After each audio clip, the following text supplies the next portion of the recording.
Hello everyone, I'm Sean Esterly with the National Renewable Energy Laboratory, and welcome to today's webinar, which is being hosted by the Clean Energy Solutions Center in partnership with the Global Buildings Performance Network.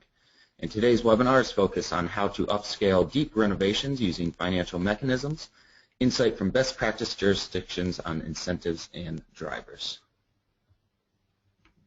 And one important note of mention before we begin our presentations is that the Clean Energy Solutions Center does not endorse or recommend specific products or services. Information provided in this webinar is featured in the Solutions Center's resource library as one of many best practices resources reviewed and selected by technical experts. And I just want to go over some of the audio and webinar features. You do have two options for audio. You may either listen through your computer or over your telephone. If you choose to listen through your computer, please select the mic and speakers option in the audio pane. And if you choose to dial in by phone, please select the telephone option, and a box on the right side will display the telephone number and an audio pin that you should use to dial in. And panelists, just a reminder, we ask you please mute your audio device anytime you're not presenting. And if anyone is having technical difficulties with today's webinar, you may contact the GoToWebinars help desk at the number displayed at the bottom of the slide. That number is 888-259-3826. And we encourage anyone from the audience to ask questions at any point during the webinar.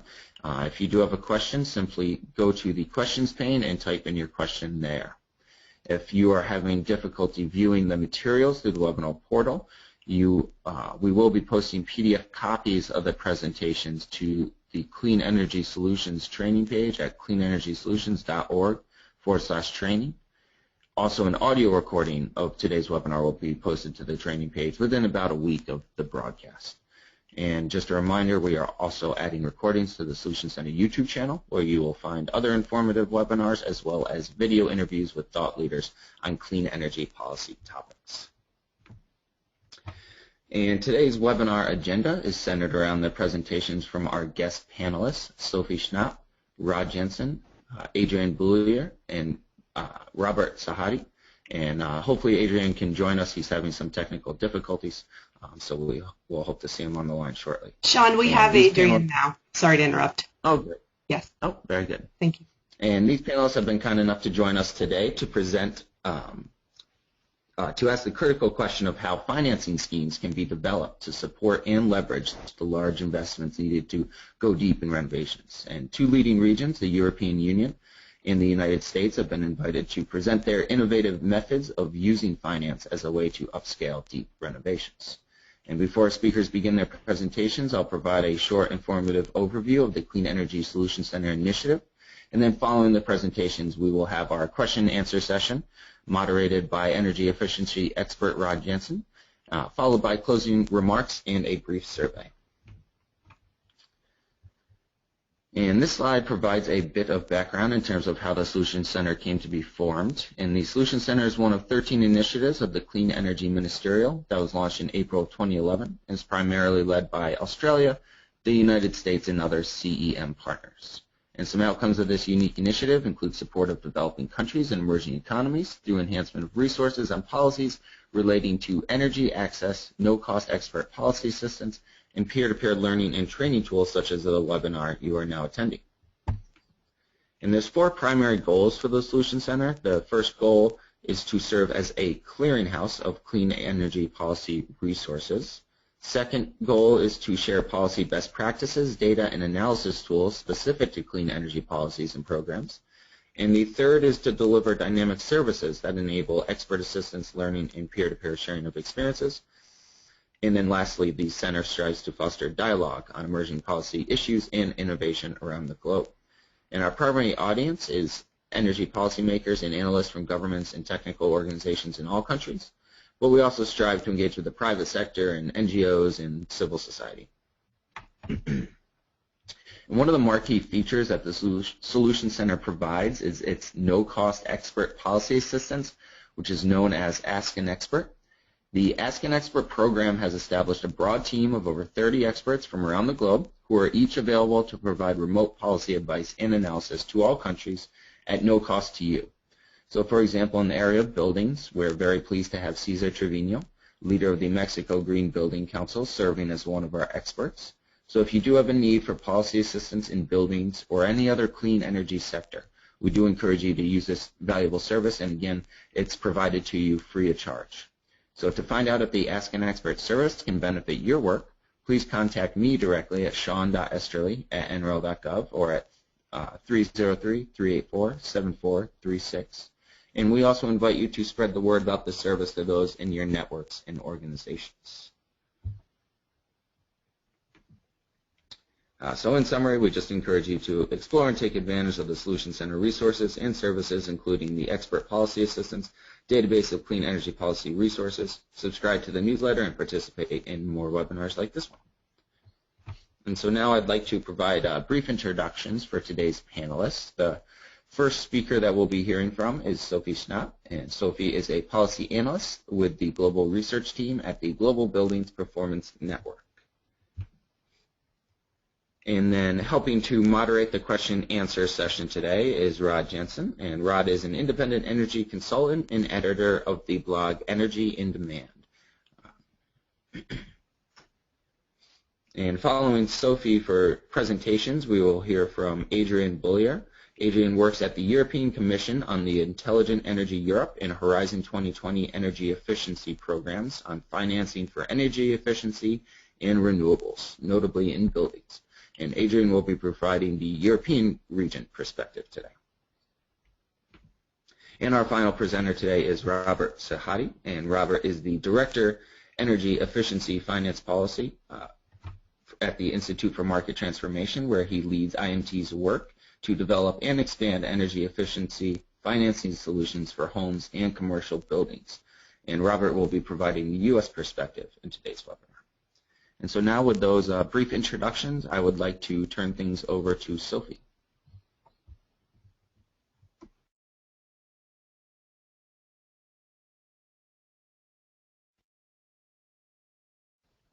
And Sophie, just a reminder to... I'm here. Hello there. Thank you all very much for joining us here today for our fourth and final webinar of the series. I know some of you have woken up very early and others have stayed up late, so it's a great honor to have you all on board. I'm going to talk to you about a very hot and pressing topic, that is how can we finance energy renovations, and this is going to take insight from best practice jurisdictions on incentives and drivers. Thanks. Next slide, please. So I'm a policy analyst at the Global Buildings Performance Network, and here we conduct global research but have also got a regional presence. We work in the USA, in Europe, in China, in India, and are now working more and more in Southeast Asia. Next slide, please. So we have an overall real strategy and goal at the GBPN, and this is to really follow a scenario by which buildings will reduce their energy by 30% globally by 2050. But this is a huge challenge, but we feel that with the support of like-minded experts, we can get there. Next slide, please. So just to give you a bit of background on why we are hosting this webinar series, basically we, over the past 3 years, have been undertaking a series of research on deep renovations, basically with the end goal to upscale deeper renovations. So we've gone over a series of different reports. Initially, we looked at what a deep renovation is, and we tried to define this and harmonize this definition across the ocean. We then looked at developing a set of state-of-the-art criteria for an energy renovation policy package, and have looked at 12 different best practice policy packages in the US and the EU. And we have then produced material to make an interactive policy tool online, whereby you can play with different aspects of a tool and see the different criteria that we have developed. Okay, so next slide, please.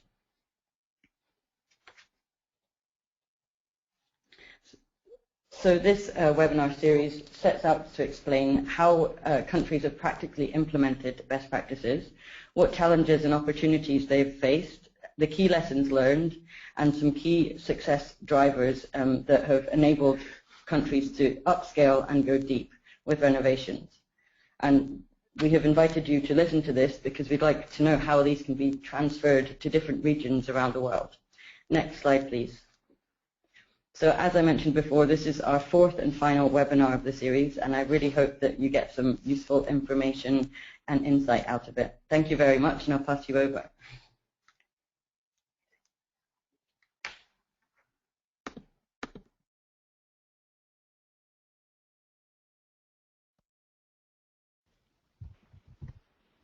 Great, we're turning things over to Adrian now.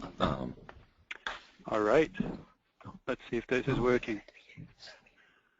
Yeah. Okay. I'm going to try to show my screen. Is that working right? Very good, we can see it. Yeah, great. Well, it's been quite a struggle, so I'm happy about that. Hi, everybody. My name is Adrian Bollier, so I work with the European Commission on two programs, one replacing the other. So Intelligent Energy Europe and Horizon 2020 on specifically financing energy efficiency and renewables, and buildings is a large part of what we try to address.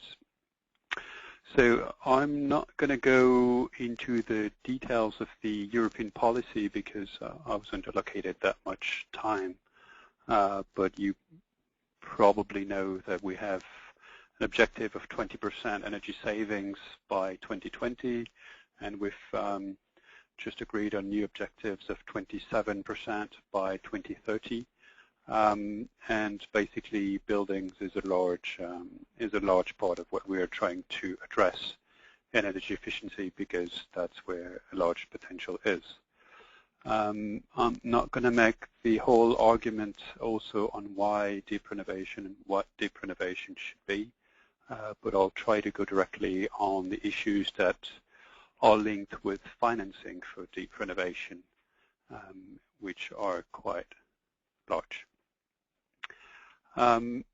Basically, when we look at project developer side on the building sector, we're working with, for example, we've launched the Covenant of Mayors, which is a voluntary agreement with mayors from Europe and all over the world, with more than 6,000 signatories now. And they're saying basically, well, we're planning to retrofit a lot of buildings to meet the 2020 targets of the EU, meaning they all agreed we'd get to 20% energy efficiency on at least our own emissions and get to 20% renewables on their territory. They're all saying, you know, we've got tons of projects, but we're looking for the money. And then when we talk with the financial sector, we've got people that tell us, well, you know, money is not so much of a problem. We've got actually a lot of money that we'd be happy to spend on energy efficiency, but where are the projects? And that's a key issue that we're trying to address, usually by saying, well, we need to have some, you know, innovative financing schemes that would address that. We need to use ESCOs and so on. Truth is, you know, rarely pure and never simple. The issue that we see here is that we have a cultural gap. It's really a misunderstanding, because when we're talking about a project, we're not talking about the same thing on both sides. Basically, on the project developer side, an investment project means it's something that is, it's a technical approach. It's tailored to fit the needs of the building to get to as much savings you can do using state-of-the-art technology. And most of the time, you'll talk about energy payback times, and that's where it stops. And when you say no financing, usually that would mean no subsidy. On the other side of the fence, when we're talking about an investment project for the financial sector, technically it's a black box. It doesn't really matter. What matters is you want to look at the cash flows, you want to look at the internal rate of return, you want to look at your return on equity, you want to look also at whether there are risks on that and what the transaction costs are, and is that a standardized product that I could sell again when I need, so it is liquid, and so on. So what we're facing here is really a cultural gap, and what we're trying to address and what we think is needed to address, and that's what we're trying to do with public funding, is several things. The money that we have available is split into several pots. We have first two big pots of money that are national funding from our member states, and then money from the European level called the EU Structural and Investment Funds. And we're increasingly trying to use that money to really address the issues of the financial sector. So we're trying to do that with dedicated credit lines, usually soft loans, so lowering the interest rate. We're trying to do that with risk-sharing schemes, so providing guarantees for energy efficiency investment, and in a number of cases providing equity in energy efficiency investment schemes. On the other side, so looking at the project developer side, we're putting our money in the programs that I'm working on. We're putting money in project development assistance, so trying to build a pipeline of projects that would be bankable for the financial sector. We're putting money also in facilitation of the energy performance contracting market and in the setting up of local financing schemes. The idea of addressing both sectors is to flatten out basically, so far we're trying to match squares and circles. The idea of addressing the financial sector on the one hand and the project development side on the other hand is try to have something that could match in the future. Along with that, we think that we need to organize a number of activities that would liaise between both sectors, that would allow to benchmark investment, that would allow to raise the awareness of investors, because we think there's a great deal to be done on that.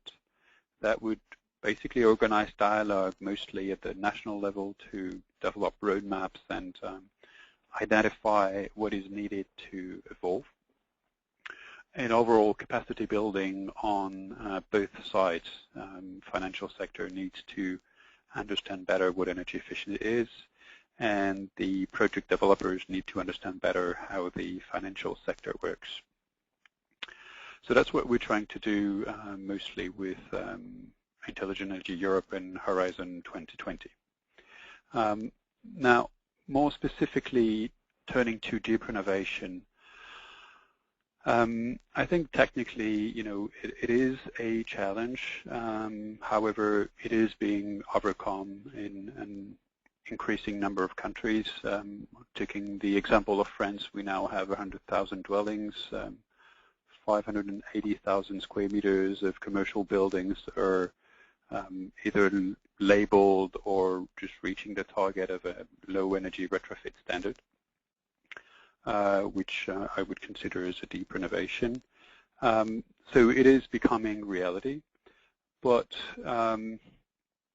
when we talk about finance, it's still, banks and investors still don't look at energy savings as a credible business. One of the key issues is we don't have a track record, is what they say, and that leads to higher cost of capital because you cannot assess the risk. So either you give a higher cost of capital to hedge the risk, or you have strong requirements on the balance sheet of the building owner. problem being that in a lot of cases, and especially looking at the housing sector in Western Europe, homeowners are rather highly indebted and they're not able to take on much more debt. You also have, from the financial sector side, the consideration that all those investments are not standardized. They will always be different from one project, from one building to the other, and that entails high transaction costs. Another issue, and that's more looking at the building owner side, is the long-term payback. Now, most people would say, well, a deep renovation, in Western Europe would easily have a payback time of 20 years. Could be lower in some parts of Eastern Europe with colder climates and rather low labor costs, but still we're looking at somewhere between 15 and 30 years. However, it seems to be an issue mostly for when you look at energy savings, because nobody ever asks about the payback time of their new bathroom or kitchen.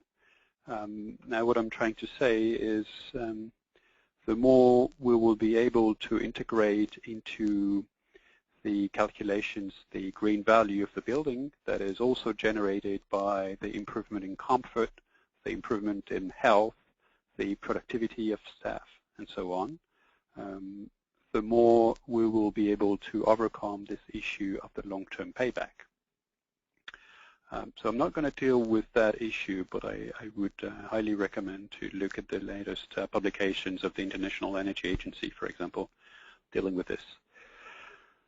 So financing deep renovation, I think, will need to develop financial models that really make the best use of public money, which, as you would know, is pretty scarce at the moment, to leverage in the private finance, as opposed to the current practice where mostly deep renovation is financed heavily by grants.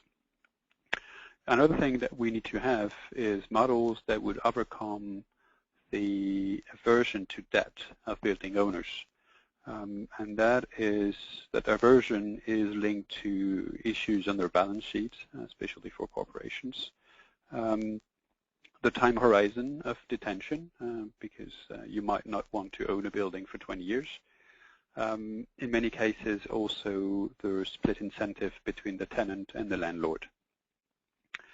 So what I'm going to try to show in the time that is allocated to me is I think we need to combine different pieces of the puzzle that we already have with a vision on deep renovation, with the willingness to implement deep renovation. We need to combine public support on the supply of finance, so essentially through soft loans and guarantee schemes, with public support to drive the demand of energy efficiency investments in buildings, and that means project development assistance, support to the aggregation and the standardization of small investments. And in the middle between demand and supply of finance is where I think we need to develop innovative financing schemes that would bridge the gap. And here I'll develop 3 examples, which are energy performance contracting, on-bill finance, and on-tax finance. So the first one I would present is energy savings performance contracting, as it's called in the US. So in the EU, we tend to call that simply EPC, which is a pretty well-known mechanism. So this is the normal financial flows of a retrofit project. What happens in an EPC is you have an energy service company that comes in and either invests directly, so that's what I would call a third-party investment, so provides the finance itself, or facilitates access to finance, meaning it would be the building owner taking on usually a loan. what happens then is the ESCO does the works, and once you start saving energy, well, the majority part of those savings are taken by the ESCO to repay the upfront investment. And at the end of the contract, cost savings are for the building owners. Now that's a very nice picture, but for deep renovation, it's actually more complicated. So how do we use that for energy, for deep renovation, where you have a payback time of 20 years or more? Well, the first thing you can do is extend the contract duration to allow payback of deep renovation. The second lever is, well, you could also have an extra contribution from the building owner or from the tenant, who knows, linked to grants or linked to the green value of the building. And the third lever that we have is to lower the cost of capital to reduce the contract duration, because the contract duration is very much linked to the interest rate that the ESCO or the building owner would pay. Having said this, I think there are many limits to EPC. First limit is, I mean, we generally have a confusion on the market actors. When we talk about ESCOs, that at least in Europe doesn't necessarily mean energy performance contracting. EPC is usually seen to focus on low-hanging fruits. Well, that's in many cases is linked to the client's demand rather than the ESCO's demand. But it's also because traditional energy service companies have been focused on heating and ventilation and air conditioning, whereas in a deep retrofit, most of the investment, so the key players would rather be construction companies than the people that label themselves as ESCOs. So EPC for deep retrofit is not necessarily carried out by people who call themselves ESCOs. Another issue that we see with energy performance contracting is the fact that procurement is much more complicated. Basically, procuring an EPC on boilers is rather easy and straightforward. But when you start talking about the building envelope, you know, it's terra incognita. Nobody knows really in most buildings what's behind what's in the wall, for example, because the plans have been lost, because it's been refurbished 15 years ago. Nobody's left, and that was there at the time, and so on. You also have much stronger interactions with safety regulations. So you can get fire hazard, for example. User interaction, noise, natural light, maintenance and housing. It's much different than just changing the HVAC equipment. Procurement, therefore, becomes more complicated. And if you want to do things right, in many cases, a competitive dialogue would be the most adapted procedure, but it's much heavier on the client side and also on the bidder's side. So that's also an issue. And then we've got a bunch of financial issues coming back to that. Basically, the energy savings would probably not repay all the costs of the retrofit during the contract duration. Well, you could argue, is that really a problem, though? Because you could also say that it's contributing to repay part of the cost, and the rest would have to be repaid anyway. If you do refurbishment of your building, you would normally have to repay it anyway. High transaction costs for EPC linked to procurement and also to the implementation of measurement and verification lead to a focus on large buildings. We also have basically the fact that you have a guarantee on the savings is a very nice thing for the client, but it comes at a cost because you have a risk for the ESCO, and that means they would charge that risk. Another issue is the fact that many fiscal incentives are targeted on building owners but not accessible to ESCOs. Then the last point that I would like to highlight is off-balance sheet accounting depends very much on the member states in Europe and also on the nature of the measures that are implemented. Last thing, the one thing I've learned in the building sector is there's no good contract without a good client, and to sign an energy performance contract with a private partner, you need to be a pretty good client. So we need to assist the building owners here. And how do we do that? How do we support the development of the EPC market? Well, if you've got a building owner that doesn't know anything about energy performance contracting, there's a number of steps that they need to go through, which are audits, performance requirements, specifications of what they want and what they don't want. They need to know what the legal framework is, what would be a contract, and so on. And then they need to procure. What we're trying to do with what we call market facilitation is assisting basically building owners. Market facilitation is a concept that has been developed by the IEA's task force on competitive energy services. So you could look at that if you want to know more.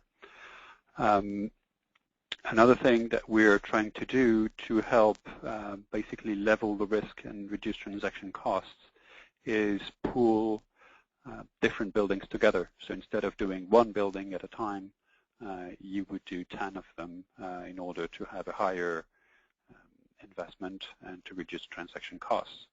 An additional way to do this is to bundle together different building owners, which is more complicated, but it's still increasing the amount of investment and reducing the transaction costs. So still looking at energy performance contracting, one of the things that we see emerging right now actually in France is third-party investment operators. It's based on the fact that deep renovation EPC is not happening because we have an issue with the demand, because building owners are usually not capable of setting up a deep renovation EPC, and also because the private sector has a low appetite for financing long-term EPCs. So they're happy to take on a contract which is design, build, and operate for 20 years, but financing for 20 years in the current context of deleveraging of the private sector is not very well seen. So that's why you've got a number of regions in France that are creating public operators that would be acting as third-party investors. And they would develop projects. They would provide the financing for the deep renovation through energy performance contracting, and then outsource the management of those EPCs to basically private construction companies and ESCOs. There are two examples that I'm going to show here quickly. First one is in the Ile-de-France region, so Paris region, where they've developed an operator for the condominiums with equity from the regions and a bit of the private sector. It's basically acting as a third party, as a trusted third party for condominiums. So doing the audits and technical specifications for deep renovation. Now here they're aiming at 50 to 80% savings. They'll do the financial engineering for each household, and then they will work as the EPC provider. But basically what they do is they lead a consortium, and then they actually subcontract the works, the engineering, the works, and the maintenance to the private sector. And they keep their role to the financing. This is a scheme that is expected to deliver about 100 million euros in the next 3 years, basically. How does this work concretely? Basically, they're working with a number of local facilitators, so energy agencies, associations working with condominiums that would provide them projects where people are already ready to go into a renovation project. And then they will have a first phase of the contract where they do design of the measures and design a financing plan. And then once that is validated by a General Assembly of Homeowners, they would implement the contract, and that can be through an EPC, so basically guaranteed savings with third-party investment or not, and that will depend on the cases and on each homeowner's needs. Or it could also be simply in operation and maintenance contracts with shared savings. As I was saying, they would basically subcontract most of the activities in the contracts. And in financial terms, the money, they would act as an aggregator of money, so basically gathering money from the grants and the tax incentives that are available for homeowners. They would not get them themselves, but the homeowners would. Also using, homeowners can have access to soft loans in a number of cases. And they would complement that with their own money that would be repaid through the energy savings.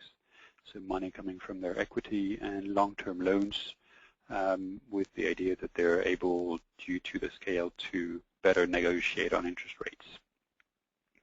And then potentially they could use some structural funds money, but I'm not going to get into the details here.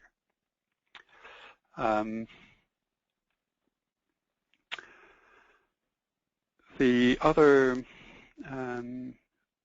scheme that I'd like to present is in Rhône-Alpes, and that's France again. And here they're developing an in-house ESCO to do deep retrofit of public buildings. It's basically a public local company that they do a leasing contract with the local authority. So it's completely on the balance sheet of the local authority. And then they are subcontracting the operational part of the EPC to the private sector.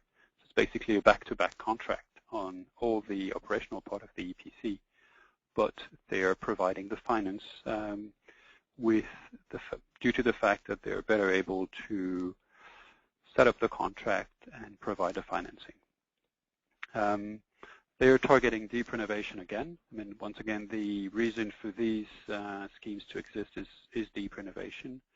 It's interesting that in both schemes, they're planning to cover the reimbursement of investments up to 50% through the savings, but not much more. And here they would basically refinance themselves through forfeiting, so that means they would assign the claim to the local authority directly. They're working on a business plan of 50 million euros in the next 2 years now, and this is not updated yet, but they actually have already 4 contracts just starting now. Okay. Apart from energy performance contracting, we have also solutions that deal with disconnecting debt from the building owner. The idea behind this is you can actually attach the debt to the building, not to the owner. So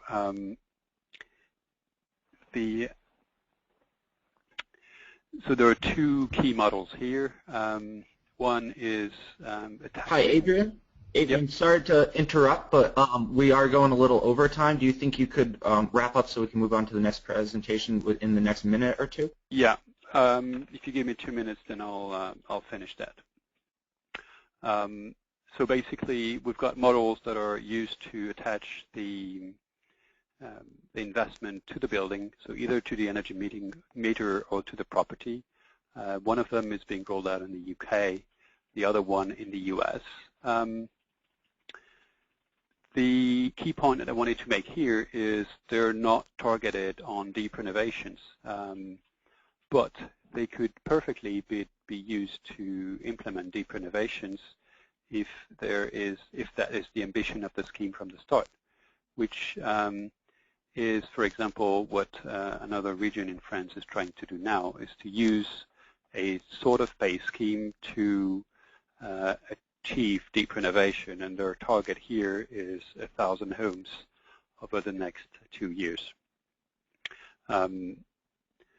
Okay, I had an overview of what we can do with finance for building renovation, but I'll skip that. Key point I wanted to make is we need to achieve large scale and we need to achieve standardization, and so that's why I think one of our focuses at the moment is on project development assistance, so creating a large pipeline of projects, because that's the only way to solve the chicken and egg issue that I was referring to in introduction. Last point, and I will finish here. We are creating in Europe energy efficiency obligation schemes. They have been around and they will be increasingly around. We are trying to use more and more of the EU money to invest, and in particular in the deep renovation of buildings. We're also working with the Energy Efficiency Financial Institutions Group. We published a report in April this year on buildings, and we're working on a final report that would be on buildings and industry, should be published in the coming 3 months.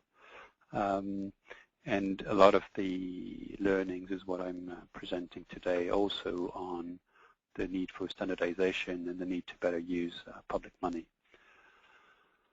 And well, I think I will stop it here. Sorry if I was a bit too long, but I'm happy to take more questions. Great, thank you, Adrian. And at this point, we'll move on now to Bob Zahidi's presentation. Good morning. I'm going to give a perspective about what's happening in the U.S. and the residential markets.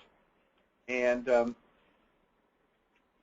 basically, a lot has been happening, particularly in the last year. I think most of you realize that the U.S. housing and financial markets were in a state of disarray for the 5 or 6 years prior to this year. And you know, now that is hopefully largely behind us, and people are starting to focus more on the financial opportunities and energy efficiency. But these are just some of the first early steps. There's certainly much more to go. And also benchmarking codes, housing policy, consumer demand, technology, all these things are pushing forward the demand for residential property improvements, or certainly buying new homes that have energy efficiency features. We're taking a two-pronged approach, which is let's utilize the financial instruments that already exist in the U.S. that are very strong. We have very large mortgage markets for both single and multifamily that are mostly federal government oriented.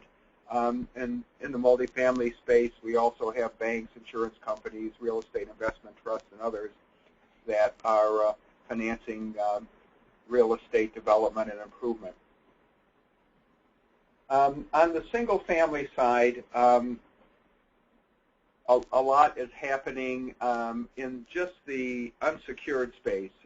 There was a statewide effort out of Pennsylvania that's moved into a few other states called WHEEL, and it provides $15,000 residential improvement loans for retrofits of existing homes.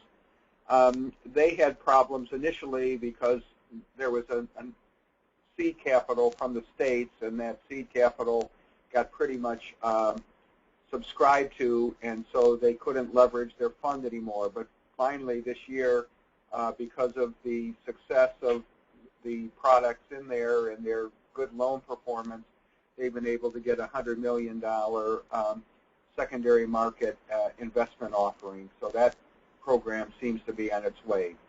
The federal government, through the Federal Housing Administration, developed something called Power Saver Loans, which provides up to $25,000 for retrofits of existing homes. Under $15,000, it's unsecured. Over $15,000, it's secured. The program has probably suffered in that many of the lenders within the U.S. Mortgage system are not that enthused because they're smaller loans. They take additional work. But there has been some success in some markets. Probably the big goal that we're working on is, here's this multi-trillion-dollar U.S. Housing market that's largely controlled by the federal government through the FHA, through organizations like Fannie Mae and Freddie Mac, which many of you have probably heard of, is to get them to include this in their underwriting standards. So we've done a lot of work in this respect. Their first statement when you approach them on this, which is, well, this is more of a liberalization of underwriting, and this is what got us into the trouble a few years ago. So we commissioned a study with the University of North Carolina, which is very well respected in these areas, and came out that default risk for homes that were energy rated over the last 10 years were 32% lower, which is highly significant. So this has really got us in the door in terms of incorporating energy efficiency into the underwriting process. There have been these smaller programs of energy efficient mortgages that will finance cost-effective energy improvements, but these have been very clumsy. We're trying to streamline them. We're trying to disseminate that information out to lenders as there is a greater demand for them at this point. But probably what's really needed in the U.S. is a legislative push, and there's something called the SAVE Act, which has been kicking around the U.S. Congress. And from those of you outside of the U.S., you may have noticed that our Congress has been stalemated along political lines. But the SAVE Act is incorporated in a larger energy efficiency bill that has a very high level of bipartisan support. So there's an expectation that this could be approved early next year. And this would just mandate that energy efficiency be included in all single-family underwriting within the U.S. So this would do two things. It would provide additional value for those cost-effective savings in a home. People could get extra value or extra proceeds to be able to do those improvements. And then so as the borrower not to be penalized because the borrower may be taking on an additional $75 a month or $100 a month, whatever the number is, to finance the improvements, this then moves up their monthly debt, which then is a negative in terms of them qualifying for the mortgage, whereas the SAVE Act would say that you factor in the energy savings against the additional debt cost, and should they be positive, you add that to the borrower's income. So it could be, the difference of qualifying or not. So we're very hopeful that this would come, and this would be a major breakthrough. On the multifamily side, there's a huge opportunity here. The average age of our U.S. multifamily housing stock is 40 years old. There was a lot of programs back in the 1960s and 1970s that built this housing. A lot of it was very energy inefficient, as was most development during that period. There's a number of market players involved, but the federal government is also a big player here because much of this is public housing, government-financed housing, rate-subsidized housing, and so there's some possibilities of having even greater financing sources. And what we have found is that there seems to be financing available, but one of the major issues is technical assistance. And I think the preceding presentation really showed that there's quite a bit of work if one is to do a deep retrofit of an affordable multifamily building. We're talking about evaluating the building, coming up with design plans, installation, managing it, financing it. This many times goes beyond the ability of an affordable multifamily owner to be able to do. So one of the things we're working on is seeing if we can perfect within local markets one-stop shopping whereby there's technical assistance. If there's grants, there's consolidation of grants and financing all in the same source. Otherwise, it becomes too great of a management issue for some of the building owners. Along these lines, the federal government and Fannie Mae have came out with a new program called Green Preservation Plus, which allows an additional 5% on the proceeds of a multifamily building that would be energy improved, and an additional 5% in terms of relief on the debt service coverage requirement. So we think this has a lot of possibilities. You know, maybe it's not a super deep retrofit, but we feel that, you know, 5% on a, you know, $5 million building is $250,000, which could, you know, potentially buy a new HVAC and do some lighting and, you know, possibly doing some sealing of the structure of the shell, so to speak. Another breakthrough that's happened in the multifamily space has been the EPA Energy Star score. We call it the Portfolio Manager.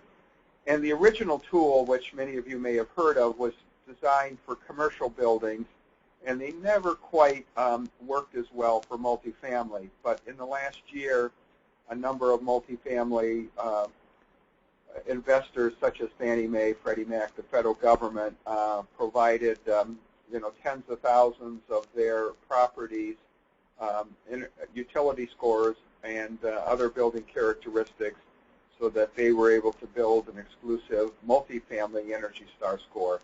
And we think this is going to be something that's going to be very, very well received in the market. As I mentioned, benchmarking, it's starting to take off in the U.S. The usual U.S. suspects are already there, meaning the cities and states that have, you know, more greener population in terms of their interest. Washington, D.C., Boston, California, Seattle, Washington, Austin, Texas. You can see the map here, but 10 other cities are coming online this year, and so we're thinking this is becoming a major aspect within cities and states across the U.S. as everybody wants to have their buildings not only be as energy efficient from the point of view of the environment, but also in terms of economic competitiveness. You know, along with the large national kinds of financing platforms, we're also working on various specialized financing mechanisms that might work at the state and local level. And, you know, these are things such as loan loss reserves that can help provide additional support for energy projects that banks and others might find to be more on the marginal side. You know, energy service agreements, which I think was covered in the previous presentation, are certainly there, but generally for larger projects, usually in what's called the MUSH section, municipal, utility, and schools and hospital sectors. And then something called tax increment financing and tax abatement, which are tools that cities have traditionally used for a number of reasons, you know, be they economic development or housing, but, you know, they can be used for energy improvements whereby you're taking the additional value of the building and you're not taxing it for a number of years, or you're using, you know, tax dollars to finance energy improvements. On-bill financing is something I'll talk a minute about. Green banks have been set up in a few states to provide particular, not only technical assistance, but green financing. And then something which has received quite a bit of publicity is called PACE, which is generally a state or municipal bond that's a first mortgage that is used to pay for the energy improvements. The on-bill financing, this is whereby the utility generally is providing the upfront capital to finance the energy improvement, and then the payment comes back through your utility payments. And the hope is that you know, it's a net positive or at least a neutral that you're getting the energy improvements. And although you're paying for those energy improvements, your utility bill is somewhat lower and makes up for the fact that you've had to finance something there. So there's two aspects of this. There's on-bill financing where the utility is providing the financing, and then there's something called on-bill repayment where there'd be a third party, generally a bank, that would be doing the financing, and the utility would just be collecting the payment through the utility bill. As I mentioned, green banks, you know, they're providing low-interest, long-term financing. They're leveraging public funds. They're providing technical assistance. They're trying to get in there and get into that middle area where there seems to be demand for energy projects. The financial markets are there, but they're not, at this particular point in time, as well educated or as forthcoming. So the green banks can become very productive intermediaries. Probably two of the better ones are the New York Green Bank and the State of Connecticut Clean Energy Finance and Investment Authority. And then there's a number of sort of additional efforts that are taking place to, you know, bolster this market. On the single-family side, the realtors who sell the existing housing have something called a multiple listing service, which is the database that tells you all the characteristics of a home. And there's been this major effort to add the green features of a home. And then certainly on the appraisal, our standard appraisal report in the U.S. really has very scant space for anything related to energy efficiency. So there's been this addendum created to capture that information. And then something that is a very recent nature that we're very potentially excited about here is the U.S. banks have to adhere to something called the Community Reinvestment Act, which means they have to invest a certain percentage of their lending in communities that are at income levels 80% of the area median income or below. And this is generally been for housing or community development, and now they're inviting the aspect that it could be for energy efficiency improvements. So this could, you know, tap a very huge amount of capital. And then, you know, in summary here, the big picture, I think benchmarking is gaining momentum. We mentioned all these, you know, 10 cities, another 10 on the way, states, counties. And we're also seeing investors starting to say, if you have a building that's located in a city that has benchmarking, you have to submit your benchmarking scores before you can be refinanced. So we think this is going to be integrated into the financial system. 31 states plus the District of Columbia have PACE legislation. PACE has been you know, very intriguing, exciting concept, but it's been very slow to get started, although in the last year there's been a number of projects and a number more on the way. So I think next year at this time we'll have a very attractive story to say there. On-bill financing is either implemented or soon to be in 23 states, and I would say the same thing about that. There's a few good examples, but there's a lot more in the pipeline.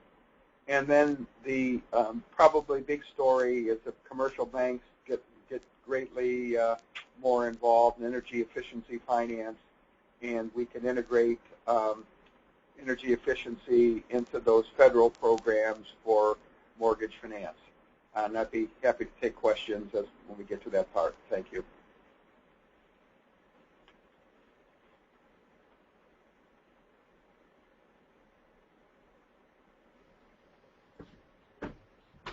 Great, thank you very much for the presentation, and now we'll turn things over to Rod for the question and answer session.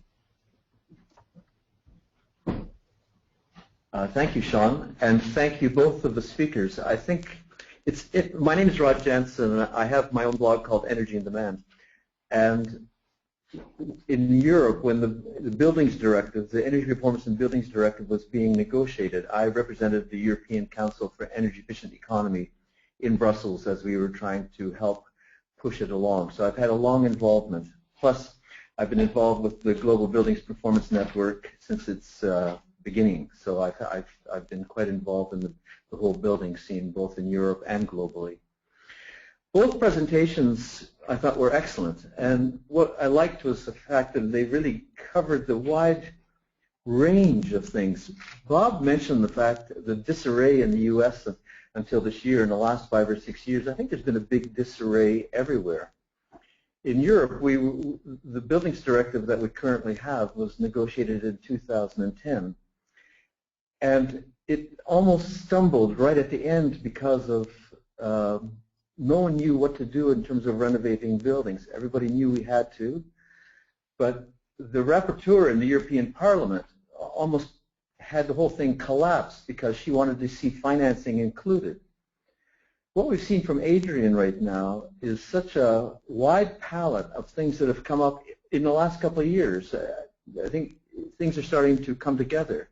What we've seen from Bob, I mean, I'm impressed with both of your presentations, and in terms of just showing how things have just changed in quite a short period of time. Now let's just go back to what we're trying to prove here. We're talking about upscaling, and we're talking about deep renovations. That's sort of the two themes of this webinar. And I have a question for both Bob and Adrian, and I'm not sure how they're going to answer. Well, that's why we have questions. But I want to know, with the current mechanisms that you've both presented, is it possible to really upscale? I mean, what can we really push things? And just for example, let's say right now we're doing renovating 1% of our building stock. Can we take it to 3%? Is that possible? So I'd like to just, I mean, and also, I mean, we've had this, whether we're using Fannie Mae types of things, whether we're using structural funds in Europe or other things. Do you have any feel of whether the consumer is really interested in these things? I mean, what is the consumer reaction to this? I mean, I go to my store where I buy my goods to repair my house.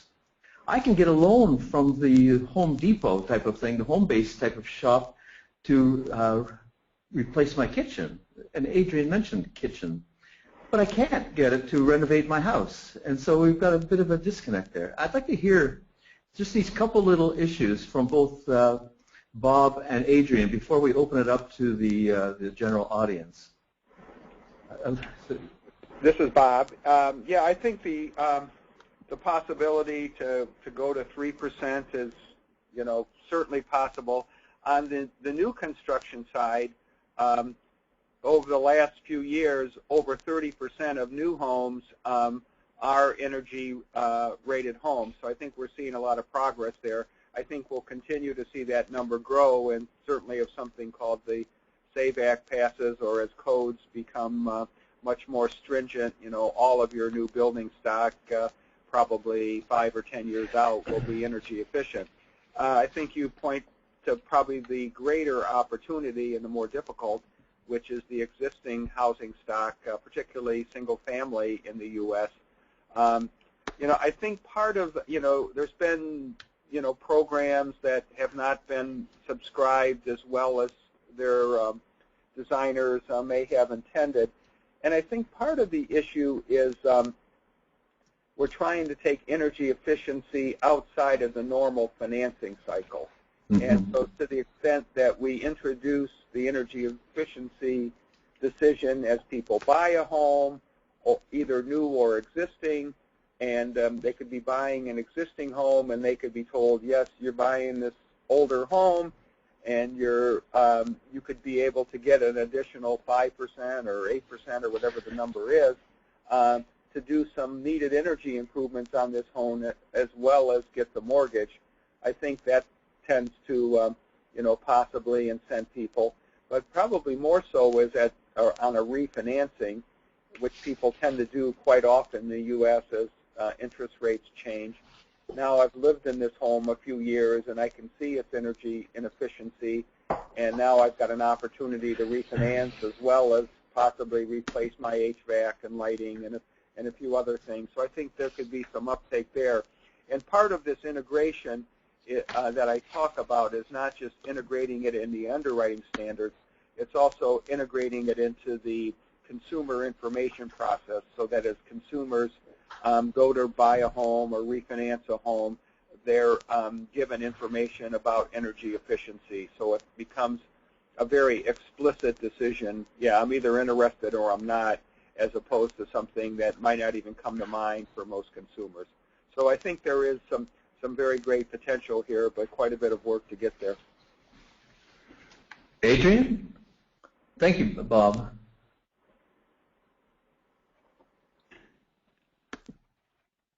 Am I speaking? Yes. You hear me now. So yeah, thanks. I think it's a very good question. I would split it in two. I think there's upscaling energy retrofit of buildings and there's upscaling of deep renovation, and you wouldn't have the same answers for both.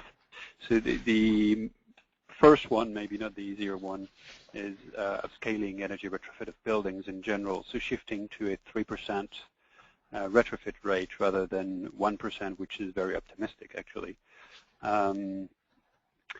I think, one of the key things coming out from the work with the Energy Efficiency Financial Institutions group that I was mentioning is the lack of demand. And the lack of demand, and especially when you talk about households, I think is due to many things. I think one of the key levers that we need to work on is nobody really thinks about, nobody does an energy retrofit just for the sake of saving energy. Usually it has to be integrated in more general works. So we need to see how we can stick to the life cycle of the investment and ensure that every time you buy a home or you sell it or you do major works because you want to change your kitchen, you're incentivized to save energy. But once again, kitchen, bathrooms are, most of the investments that people do on their homes when they own a home is that, and there's no payback on that. And if you ask people why they do that, they do it because it's nice to have a good bathroom. It's nice to have a good kitchen. And we need to sell not just energy savings, but we need to sell also the comfort that people would get in their home and the value. And looking at the question of value, actually, maybe one key difference with the US is we have energy certificates rolled out in all of our member states, and they're usually mandatory to be displayed at least when you buy and when you let out a home. So that is starting to have effects on the market, and we can see we've had a few studies already showing that on the housing market you have differences in values linked to different classes of these energy certificates. So that is one first thing on the general driving demand. In terms of your question was also, do we have the means to upscale finance for all of that? I think there's a key distinction that needs to be made. You can have, we have one approach which is to embed energy efficiency in the existing financing instruments, so typically mortgages, and making sure that mortgages can be applied and can use the cash flows from energy savings when looking at the viability of a homeowner. That is one key thing. More and more it will be more and more the case when we prove that there's a business case and that the savings are there. And it's, I think the study that Bob was mentioning is a key study, and we should have more and more of these. Now, the other approach is to say we need to have specific dedicated schemes for energy efficiency retrofit, and the schemes that I was showing are actually on deep renovation. Now, here is a very different case because we have a market failure, I think, on deep renovation in general. And so that is why the schemes that I was showing are piloted by the public sector, saying we need to step in because it will not happen else. However, in all of these three schemes that are taking place in France at the moment, because that's where we have schemes really targeting deep renovation at the moment. The approach is that somehow it's a transition scheme, because the public sector is not, it's not their job to do that, to upscale that to a very large scale. Adrian, I'm going to the potential market is so high that, you know, if you can kickstart that with public intervention, and then the idea is that the private sector would kick in. Thank you. One thing that has come out today is the role of the public sector, and so that's been quite useful. Look, we've had quite a few questions coming in. Sean, I'm going to pass this over to you to, I think you have access to the questions, if you'd like to raise them. Sure. Yeah, I can do that. So we have had a number of questions come in for all the panelists. This one in particular was for Rob Sahidi, and the question is, what would your top recommendations be for energy efficiency programs for a newly forming municipal electric utility? Well, that's a tough question. I think, you know, a new municipal utility, I mean, certainly they could be looking at on-bill financing, but we have published a guide, I think I referenced it ever so briefly in the presentation, that looks at municipal financing, and there's, you know, maybe a dozen or so programs that are being used across the United States. And I think it's a function of, you know, what's being offered in your market already and taking advantage of those resources. So to the extent this new municipal utility was in a city that had a very active tax increment or tax abatement program, I might look at that. To the extent that a green bank was there, I might want to work with that. I think the on-bill financing is certainly a possibility, but I just wouldn't jump into that if there were other things in the market that I could, you know, lever the assistance that I'd want to give. I think the city of San Antonio is a very, you know, they have a municipal utility and they're very actively involved in energy efficiency. I think I'd look to their programs and maybe consult with them.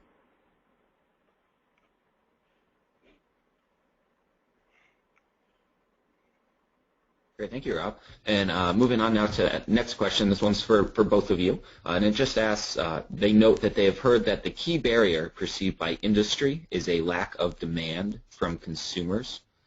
Do you see this, in your opinion and in your experience, as a valid? Well, this is Adrian speaking. Definitely, yeah. I think this is a shared issue.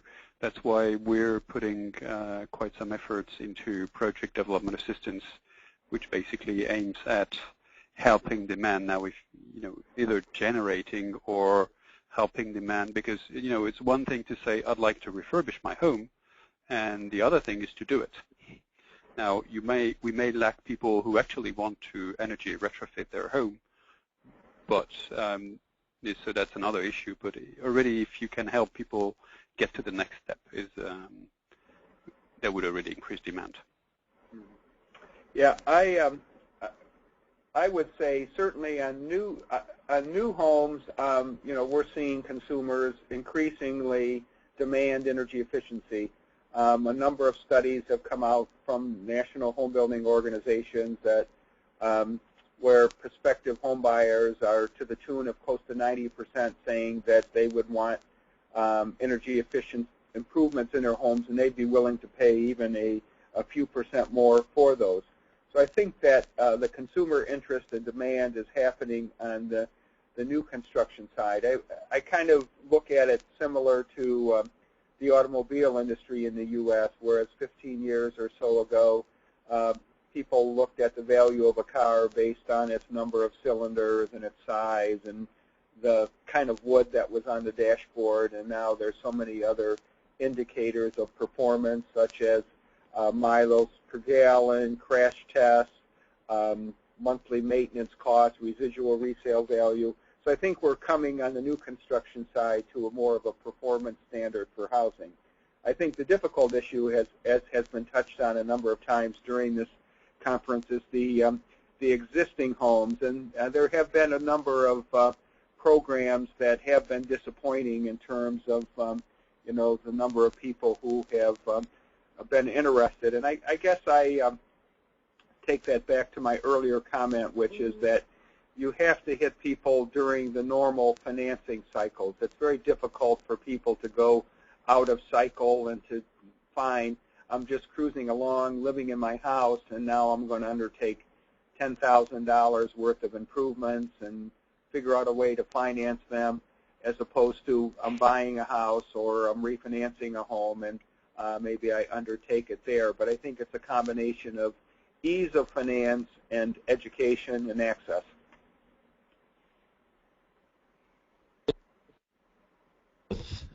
And next question, this one's also for both of you. Have there been any best practices on the value of energy efficiency building portfolios? And what policies would get institutional investors to take deeper renovation to scale?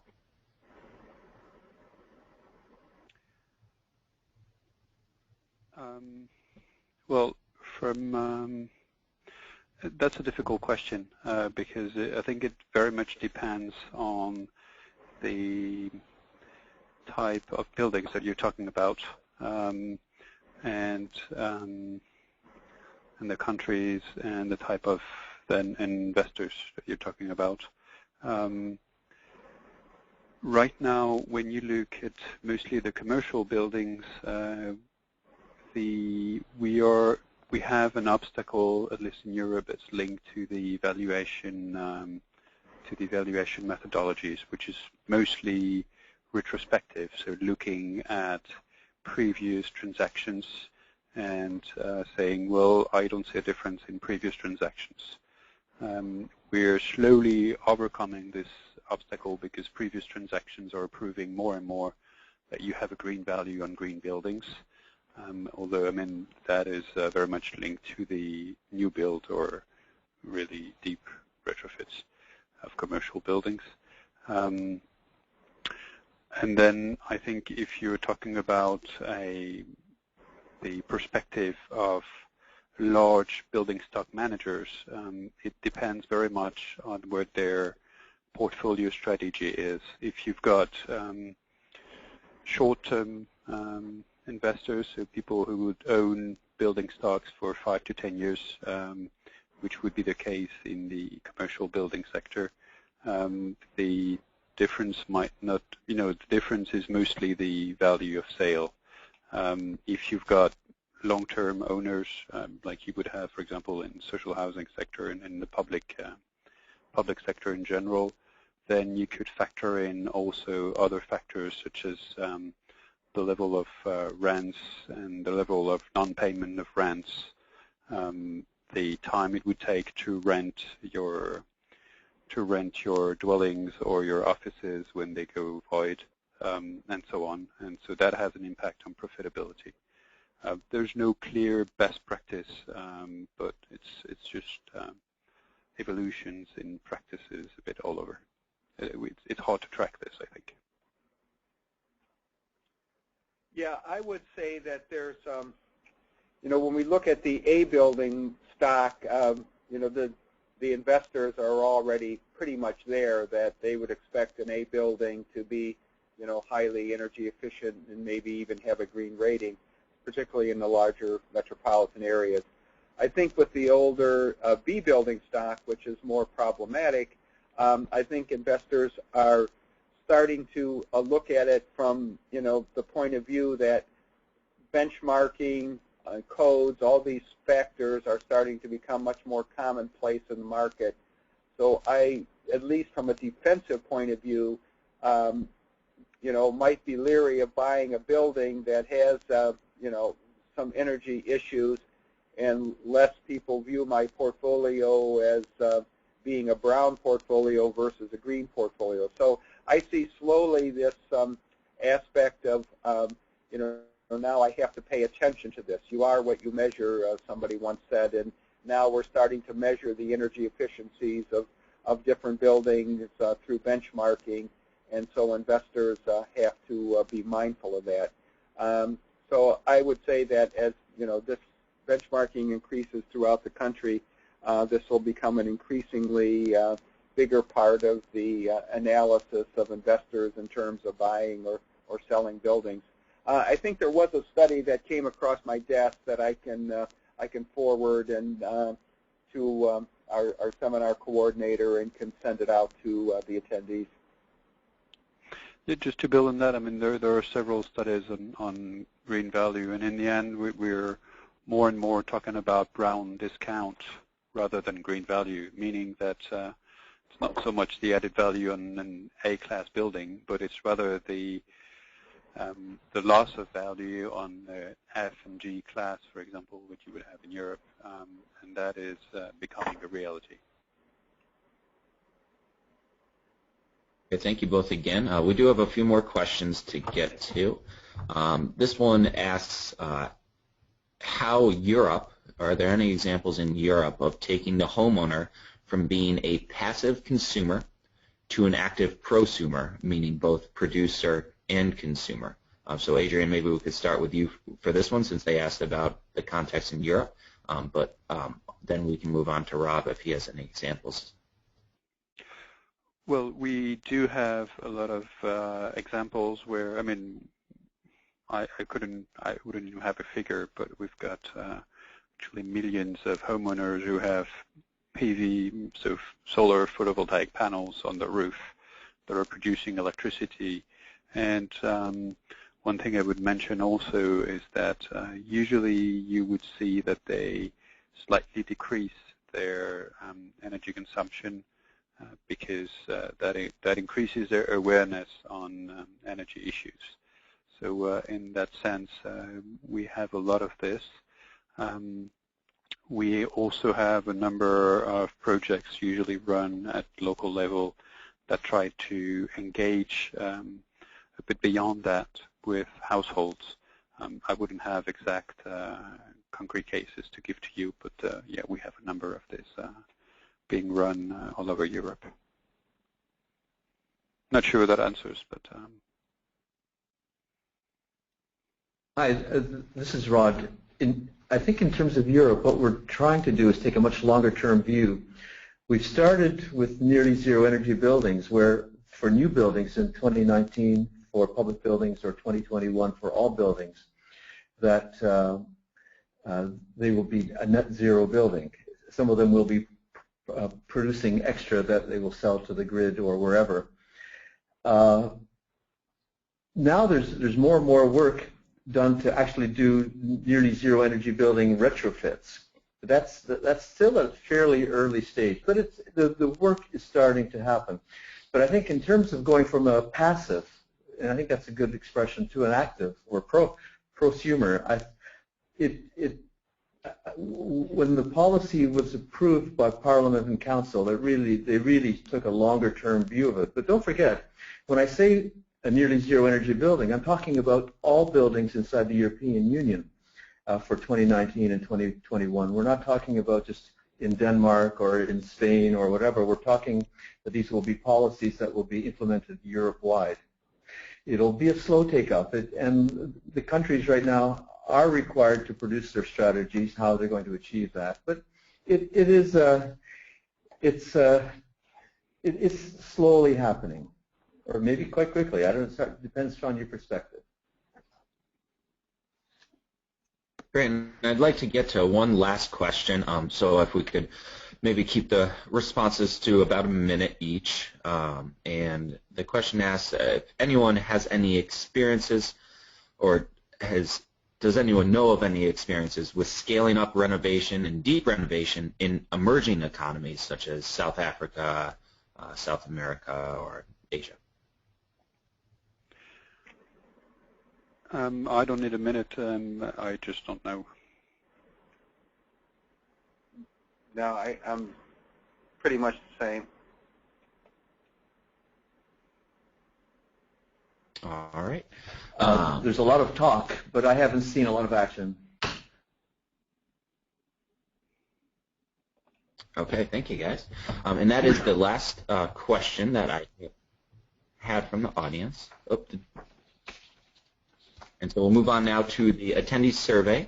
For all the attendees out there, we do just ask, we have a very brief survey. It's just 3 questions that you can answer right in the GoToWebinar, and it just helps us improve for future webinars as well. And first question asks, is the webinar content provided me with useful information and insight?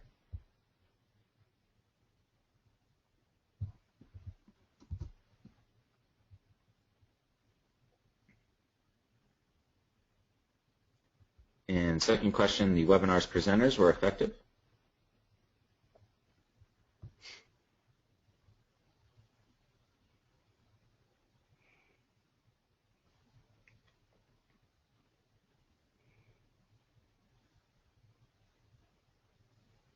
And then the final question is, overall, the webinar met my expectations.